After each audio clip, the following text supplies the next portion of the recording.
جو اپنا دین بچانے کے لیے ایک غار میں چھپ گئے تھے اور اللہ تعالیٰ جل شانہ نے اپنے فضل سے ان کی حفاظت فرمائی۔ دقیانوس کے زمانے میں ایک مقتل تیار کیا گیا اور افسوس شہر کے اندر جو لوگ بتوں کی پرستش نہیں کرتے تھے ان کو اس مقتل میں لے جا کر کے قتل کر دیا جاتا۔ لوگ ڈرتے ہوئے بتوں کی پرستش کرنے لگے۔ اسی شہر میں صالح اور نیک خاندانوں کے کچھ لڑکے تھے جنہوں نے بتوں کی پرستش سے انکار کر دیا۔ بادشاہ نے ان کو بلایا اور کہا کہ تم اگر بتوں کی پرستش نہیں کرتے ہو تو تمہیں بھی مقتل میں لے جا کر کے قتل کر دیا جائے گا، لیکن تمہاری اٹھتی جوانیاں، ان فوان شباب، خوبصورت چہرے مجھے اس بات سے روکتے ہیں کہ تمہیں قتل کروں، لیکن میں اپنے فیصلوں کو صادر کرنے والا ہوں۔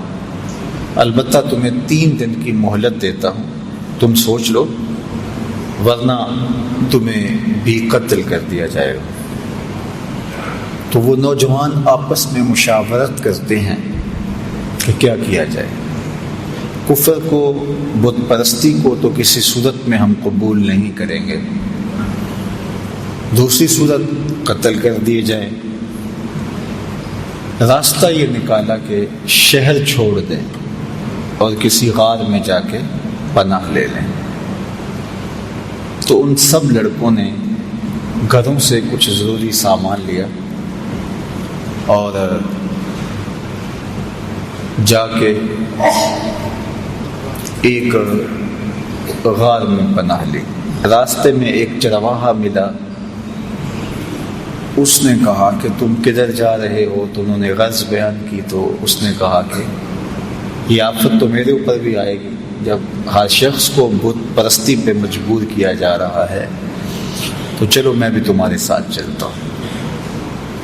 چرواہے کے پیچھے اس کا کتا بھی ان کے ساتھ ہو لیا، تو انہوں نے اس کتے کو ہٹانا چاہا۔ ظاہر ہے کتا ہے تو جب وہ اپنے ہم جنس کو دیکھتا ہے تو شور و غل کرتا ہے، تو یہ پکڑے جائیں گے۔ لیکن کتے نے بارگاہ عزتی میں عرض کی اور زبان حال سے کہا کہ میں کوئی ایسی حرکت نہیں کروں گا، آپ کی سنگت مجھے محبوب اور مرغوب ہے۔ تو ان کا کتا بھی ساتھ ہو لیا۔ تو اللہ تعالیٰ جل شانہ نے سورہ کہف کا نام اس غار سے رکھا۔ کہف عربی میں غار کو ہی کہتے ہیں، اور یہ غار کہاں ہے؟ رقیم وادی میں ہے۔ یہ رقیم وادی کہاں ہے اس کے بارے میں علماء کا اختلاف ہے۔ امام قرطبی نے لکھا ہے کہ یہ اندلس کے قریب جگہ ہے جہاں رقیم وادی ہے اور اصحاب کہف کا غار ہے۔ اصحاب کہف کے غار کے حوالے سے ایک زیارت گاہ ترکی میں بھی موجود ہے جہاں لوگ جاتے ہیں، اور ان لوگوں کا خیال ہے کہ اصحاب کہف کی غار یہ ہے۔ مختلف لوگوں نے مختلف چیزیں لکھی ہیں۔ بہرحال کہف غار کو کہا جاتا ہے، اور رقیم اس وادی کا نام ہے یا اس بستی کا نام ہے جس بستی میں یہ غار تھی۔ تو اللہ تعالیٰ جل شانہ نے قرآن مجید کے اندر ارشاد فرمایا،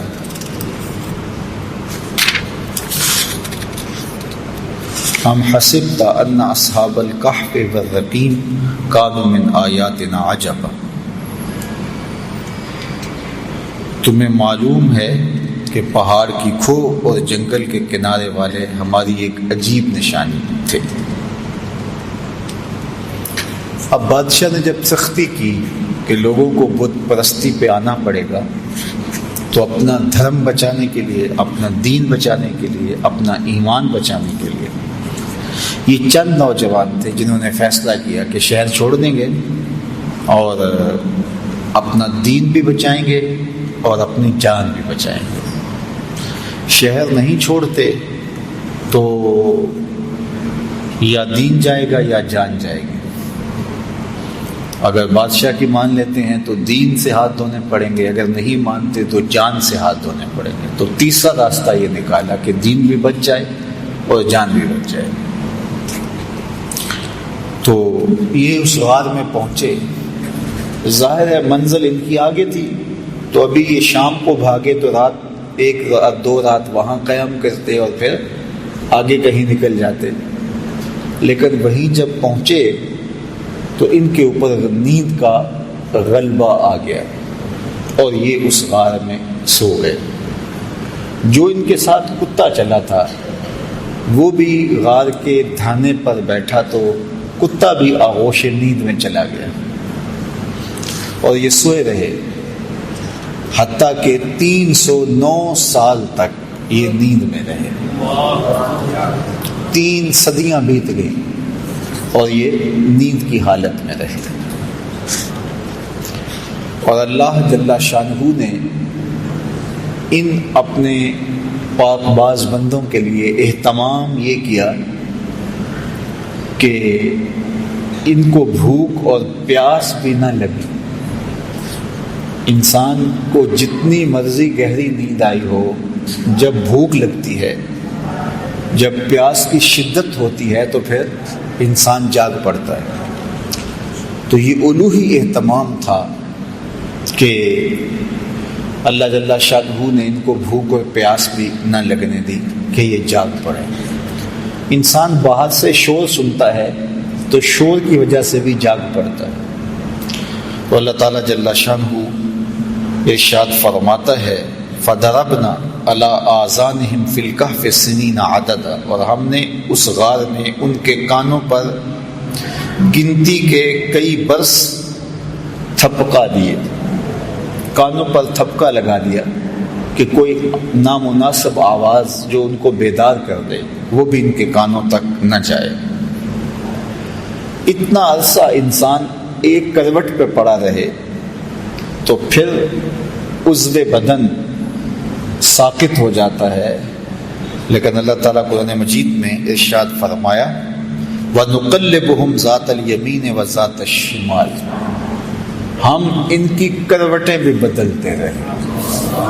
یہ سوئے رہے اور ہم اپنے فضل سے، اپنے کرم سے ان کی کروٹیں بھی تبدیل ہوتی رہیں۔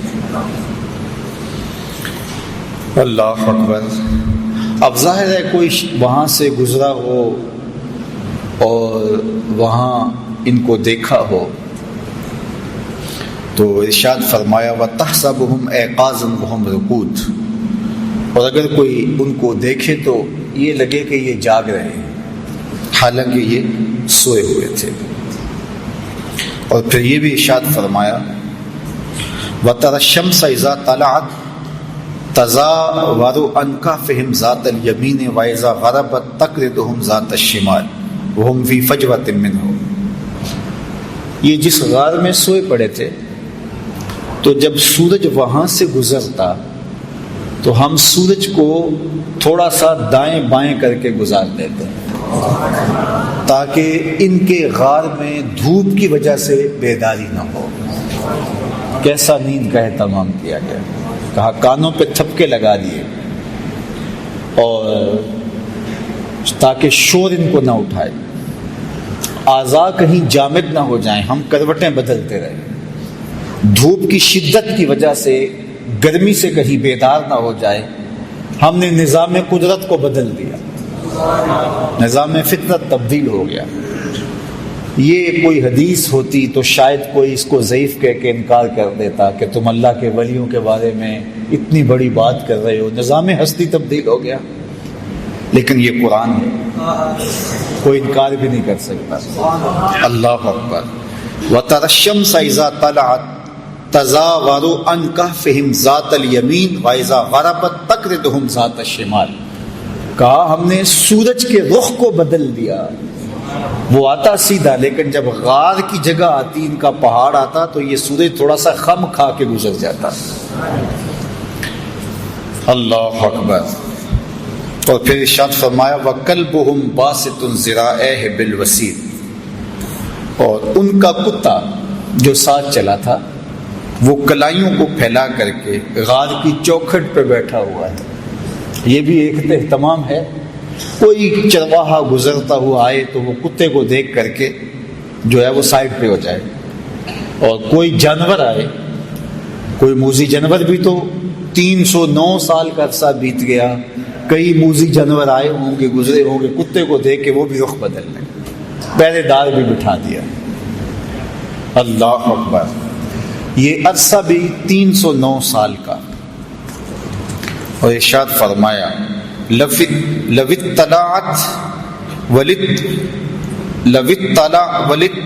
اطلعت علیہم لولیت منہم فرارا ولا ملیت منہم رعبا، اگر تو انہیں جھانک کر دیکھے تو ان سے پیٹ پھیر کر بھاگے، ان کی ہیبت تیرے سینے میں بھر جائے۔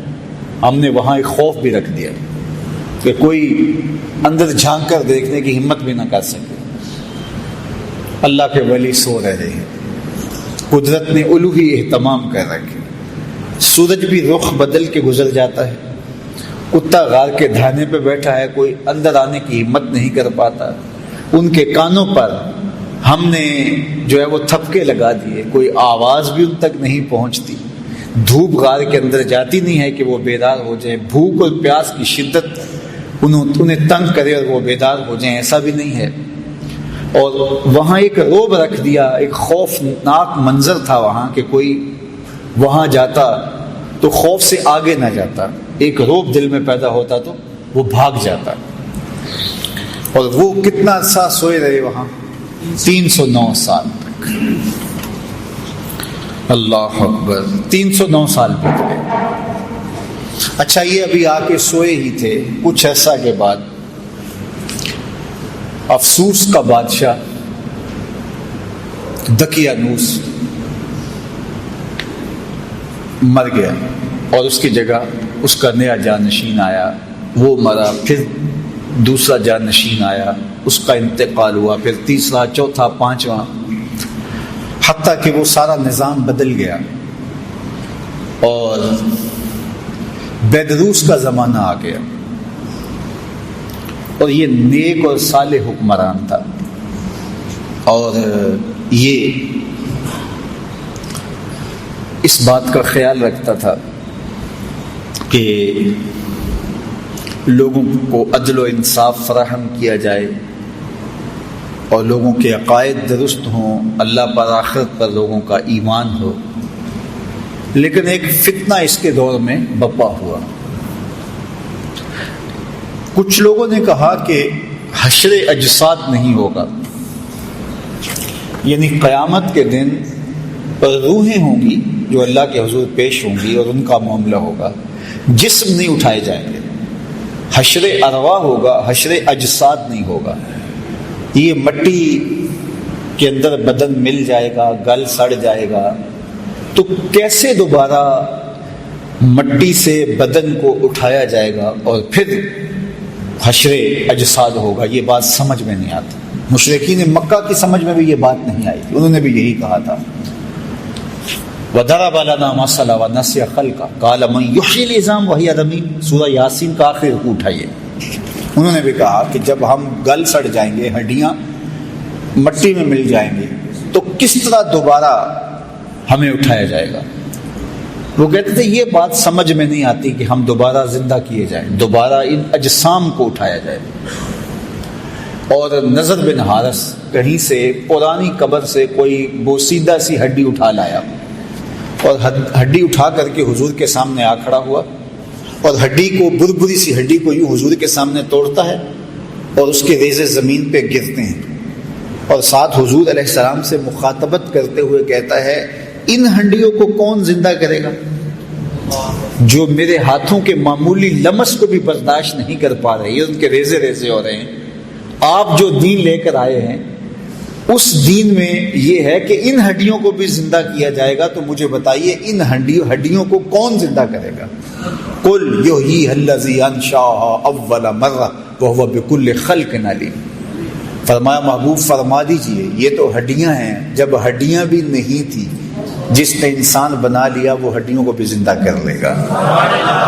اب تو میٹیریل موجود ہے لیکن بکھرا پڑا ہے، میٹیریل ہے کمزور ہو گیا ہے، تو جب یہ ہڈیاں بھی نہیں تھیں تو جب امر کن سے اس نے ہڈیوں کے بغیر انسان کو کھڑا کر دیا اور ہڈیاں پیدا کر دی، تو اب تو ان ریزوں کو جوڑ کے بنانا ہے، بکھرے میٹیریل کو جوڑنا ہے، تو اس کے لیے کیا مشکل ہے؟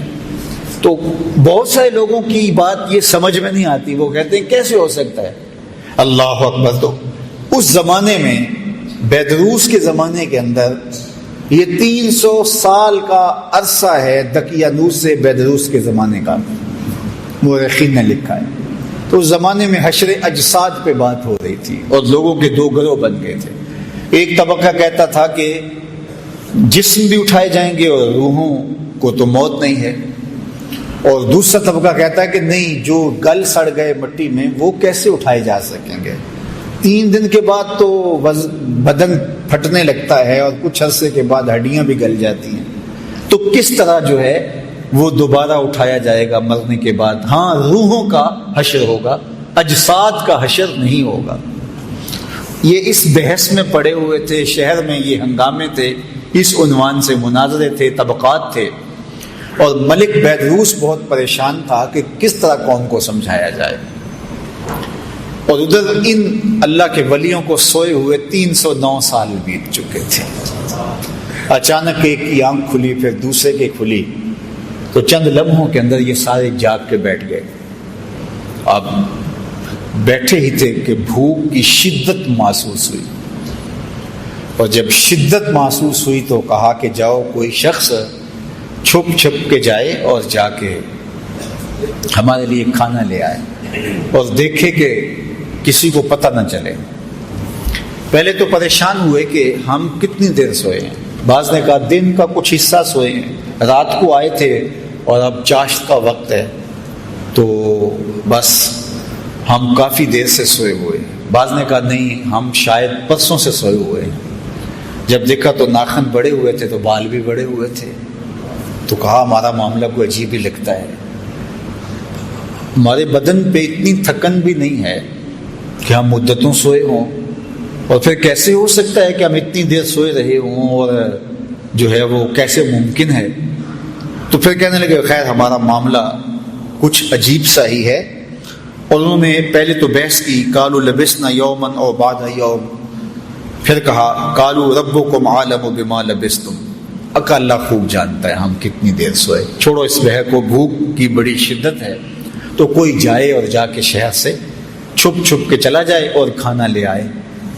تو ان میں سب سے سینئر اور بڑا جو شخص تھا اس کا نام حضرات مفسرین نے یملیخہ لکھا ہے، تو اس کو انہوں نے جو ہے وہ سونے کے سکے دیے اور کہا جاؤ تم جا کے شہر سے کوئی کھانا لے آؤ۔ یہ جب شہر کی جانب بڑھا تو شہر کا دروازہ، عمارات ساری بدلی بدلی دکھائی دی۔ ابھی کل ہی تو نکلے تھے اور ماجرا کچھ اور تھا، آج عمارتیں کچھ اور ہیں۔ آج سے 50-60 سال پہلے کوئی شخص یہاں راہ والی روڈ سے اتر کر کے یہاں کینٹ کے اندر کسی پرانی بستی میں آیا ہو اور 60 سال 70 سال کے بعد اگر وہ دوبارہ وہاں سے اترے اور یہ عمارتیں، یہ عالی نصب سڑکیں، یہ لشکار عمارتی مارکیٹیں، یہ جگہ جگہ باغات، پھوٹتے فوارے، وہ کہے گا یہ میں کدھر آ گیا ہوں؟ میں 80 سال قبل آیا تھا، یہاں تو یہ بستی ہوتی تھی، یہاں قبرستان ہوتا تھا، یہاں پیپل کا درخت ہوتا تھا، یہاں برگد کا سایہ دار گھنا شجر ہوتا تھا، یہاں کنواں چلتا تھا، یہاں کھیت تھے، یہ کیا منظر ہے؟ تو اب اس بات کو تو 300 سال گزر گئے تھے، تو حضرت یملیخہ جب داخل ہوئے شہر میں تو شہر کا نقشہ ہی بدلا ہوا ہے، لیکن جب لوگوں کو دیکھا تو شکلیں وہی تھی، ملتی جلتی۔ خیر، ایک عجیب حیرت ہے، ایک نان بائی کی دکان پہ گئے اور اس سے کھانا طلب کیا، انہوں نے کھانا دیا تو انہوں نے جب اس کو سکے دیے تو وہ حیرت زدہ ہو گیا کہ، اور غور سے دیکھا، کہا یہ تو دقیانوس کے زمانے کے سکے ہیں۔ اس کو لگا کہ اس کو کوئی پرانا خزینہ ملا ہے، پرانا کوئی خزانہ ملا ہے، اور انہوں نے کہا کہ یہ تو دقیانوس کے زمانے کے ہیں۔ تو اس نے کہا کہ یہ دقیانوس کا زمانہ نہیں ہے۔ کہا وہ تو 300 سال ہو گئے اس دنیا سے کوچ کیے ہوئے اس کو۔ تو کہا کہ یہ کیا تم بات کر رہے؟ اس نے کہا تم کیا بات کر رہے؟ تو جب جھگڑا طول پکڑتا ہے تو بازار کے لوگ جمع ہو جاتے ہیں، حتیٰ کہ کوتوال شہر بھی آ جاتا ہے اور پکڑ کے بادشاہ کے دربار میں لے جاتے ہیں کہ یہ نوجوان عجیب باتیں کر رہا ہے۔ کہتے میں یہ تم کیا بات کر رہے ہو، اس کا ذہن ٹھیک ہے، کیا ماجرا ہے؟ تو بادشاہ نے اس کو کہا کہ کیا ماجرا ہے؟ تو اس نے بتایا کہ ہم تو اپنا دین اور دھرم بچانے کے لیے شہر سے نکلے تھے، دقیانوس کا زمانہ تھا، تو اب یہاں بدلے ہوئے حالات، ہمارے پاس سکے ہیں، ابھی کل کی بات ہے۔ تو ایک وزیر نے کہا بادشاہ سلامت، دقیانوس کے زمانے میں کچھ نوجوان بھاگ گئے تھے شہر سے، اور ان کو گرفتار کرنے کے لیے دقیانوس نے کافی کوشش کی تھی لیکن نہیں ہو سکا تھا۔ پھر تختیوں پر ان کے نام لکھوا کر شاہی خزانے میں رکھ دیے تھے اور کہا تھا کہ یہ جب بھی پکڑے جائیں ان کو کڑی سزا دی جائے، تو کہیں یہ وہی نوجوان نہ ہو۔ تو وہاں سے وہ تختیاں لائی گئی اور اس کے اوپر وہی نام لکھے ہوئے تھے۔ تو حضرت یملیخہ کو بھی بات سمجھ آ گئی اور ان کو بھی بات سمجھ آ گئی۔ قرآن مجید نے یہ سارا منظر نامہ بیان کیا ہے۔ اللہ اکبر۔ پھر یہ لوگ بادشاہ سمیت یملیخہ کو لے کے ان کے غار تک پہنچے، اور جب لوگوں کو آتے ہوئے دیکھا تو یہ سارے گھبرا گئے کہ ہم پکڑے گئے، کیونکہ غار کے اندر موجود باقی لوگوں کو تو پتہ نہیں تھا کہ وہاں ماجرا کیا ہوا اور ہم کتنا عرصہ سوئے رہے۔ تو جب یہ بہت مضطرب ہوئے تو حضرت یملیخہ بھاگ کر آگے چلے گئے اور جا کے ان کو ساری کہانی سنائی کہ اللہ نے ہمیں عرصہ تک سلائے رکھا۔ اور پھر یہ بادشاہ کی قیادت میں آیان سلطنت کے لوگ جا کے اصحاب کہف سے ملے، ان سے ملاقات کی اور یہ ان سے ملے، اور پھر وہ جو مسئلہ تھا حشر اجساد نہیں ہو سکتا، حشر ارواح ہوگا، تو یہ مسئلہ بھی حل ہو گیا کہ جو رب بغیر کھانے اور کھلانے اور پلانے کے 309 سال تک ان بندوں کو زندہ رکھ سکتا ہے، وہ قبروں میں سے بھی اٹھا لے گا اور جسموں کے ساتھ اٹھا لے گا۔ تو یہ ان سے ملے، اس کے بعد ان کو دوبارہ طبی موت واقع ہو گئی اور وہیں ان کو اس غار کے اندر ہی دفن کر دیا گیا اور آگے دیوار چن دی گئی۔ وہاں اللہ نے قرآن مجید میں ارشاد فرمایا کہ یہ سب وَكَذَلِكَ أَعْثَرْنَا عَلَيْهِمْ، یہ کیوں سب کچھ ہوا؟ لِيَعْلَمُوا أَنَّ وَعْدَ اللَّهِ حَقٌّ، تاکہ لوگوں کو پتہ چل جائے کہ اللہ کے وعدے سچے ہیں، وَأَنَّ السَّاعَةَ لَا رَيْبَ فِيهَا، اور قیامت کے قائم ہونے میں کوئی شک نہیں ہے، اجساد کا ارواح ہوگا۔ اذ یتنازعون بینہم امرہم فقالوا ابنوا علیہم بنیانا۔ اللہ اکبر۔ فرمایا پھر وہ وقت بھی آیا وہاں کے لوگوں کا اختلاف ہو گیا، بعض نے کہا کہ یہاں جو ہے وہ عمارت کھڑی کر دی جائے، لیکن وہ لوگ جو غالب ہوئے انہوں نے کہا یہاں ہم مسجد بنائیں گے۔ ارشاد فرمایا قال الذین غلبوا علی امرہم لنتخذن علیہم مسجدا، کہ ہم یہاں مسجد بنا دیں گے تاکہ یہاں لوگ آ کر کے نماز پڑھیں اور پاک بندوں کی قربت کی برکتیں حاصل کریں۔ تو ان کو وہاں دفن کر کے غار کے آگے دیوار کر دی گئی اور ساتھ مسجد بنا دی گئی، اور یہ بادشاہ وقت کے حکم سے، آیان سلطنت کے مشورے سے یہ ہوا۔ اللہ اکبر۔ اب اللہ تعالیٰ قرآن مجید میں ارشاد فرماتا سیقولہم ثلاثۃ رابعہم کلبہم، بعض نے کہا 3 تھے چوتھا ان کا کتا تھا، ویقولون خمسۃ سادسہم کلبہم، بعض نے کہا 5 تھے چھٹا ان کا کتا تھا، رجما بالغیب، یہ ان کی اس طرح کی باتیں ہیں، ان کے اندازے ہیں، ان کی تک بندیاں ہیں۔ ویقولون سبعۃ وثامنہم کلبہم، بعض نے کہا کہ وہ 6 تھے اور 7واں ان کا کتا تھا، 7 تھے 8واں ان کا کتا تھا۔ قل ربی اعلم بعدتہن ما یعلمہم الا قلیل، ارشاد فرمایا کہ تمہارا رب خوب جانتا ہے، محبوب آپ فرما دو میرے رب کو خوب پتہ ہے وہ کتنے تھے۔ تمہارا موضوع نہیں ہے کہ ان کی تعداد کتنی تھی، تم اس میں الجھ کے نہ رہ جاؤ کہ وہ 7 تھے، وہ 5 تھے، وہ 3 تھے، چوتھا ان کا کتا تھا، چھٹا ان کا کتا تھا، یا 8واں ان کا کتا تھا۔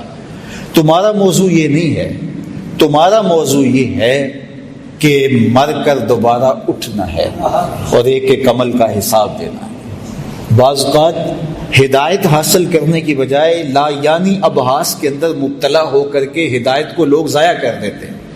تو کہا کہ تمہارا یہ رب خوب جانتا ہے، وہ 3 تھے یا 5 تھے یا اس سے زیادہ تھے، تمہاری کیا غرض، جتنے بھی تھے تمہاری نظر اس مقصد پہ ہونی چاہیے تھی کہ انہوں نے کفر کو قبول نہ کیا اور شہر چھوڑ دیا، اور تمہاری نظر اس پہ ہونی چاہیے کہ 309 سال تک بغیر کچھ کھائے پیے وہ زندہ رہے اور اللہ نے ان کو اٹھا لیا، تو تمہیں بھی حشر کے دن اٹھا لے گا۔